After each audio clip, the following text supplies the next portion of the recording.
Reagan set out, he understood that there was a natural conservative governing majority in America that was outside the natural or the unnatural boundaries of the Republican Party.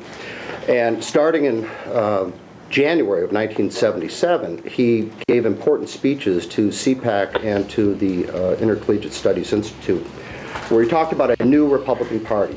He said the party cannot be the party, no longer be the party of corporate interests or the corporate boardroom or the country clubs, but it has to be the party of the individual. And he set up a new dialectic in arguing his roots as his evolved roots as a Jeffersonian, as somewhat of a libertarian, as he described himself, in that the party had to be the party of the individual and not the state.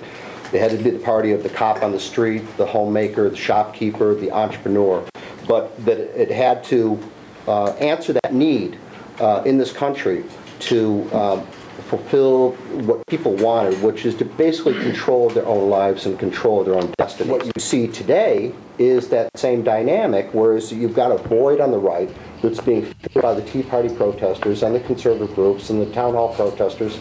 And the fact is that you have 40% of Americans call themselves conservatives, while only 20% call themselves Republicans. The Republican Party has a very severe problem. And one way they were able to solve the problem was with a leader like Ronald Reagan to pull it all together and then take over the Republican Party. You don't have that father figure today, so there is a problem. What about Reagan made him so able to mobilize the conservatives of his day? Utter belief in his ideas, his conviction, his belief in his ability to lead people. Is that Reagan always he needed a podium and a microphone and his ideas, and he believed he could convince anybody to the superiority of his ideas. Do you think the principles of Reaganomics are applicable to our current economic environment? More so today than ever before. He was once asked in 1980 about a particular tax cut, and when he favored it, Reagan said, "I always favor tax cuts." I think that right now is that what you have is he was attacked for trickle-down economics, but what you have now is this massive transfer of wealth from the American people up to the bankers and up to the government. What we have is trickle-up economics, so the elites are being favored over the people. What impact do you think Reagan had on the fall of the Berlin Wall? Berlin Wall would probably still be there today, or it certainly would have been there a lot longer had it not been for Reagan's policies of undermining Soviet communism, the Warsaw Pact, and the Baltics. It may have been there for another generation, for all we know. And you said that 40% of Americans self-identify as conservative and 20% as Republican. Why do you think there's such a disconnect?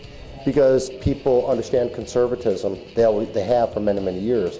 They don't understand the Republican Party because of its behavior over the last 8 years. It has pursued policies as if it was the Democratic Party. Massive growth of government spending, massive growth of bureaucracies, nation building, basically pursuing policies that they as populists think were antithetical to a conservative philosophy. So now the Republican Party is in the wilderness. The conservatives know what they stand for. The problem is the Republican Party. They don't know what they stand for. Either today or tomorrow we will cross a milestone, and it is $12 trillion in debt.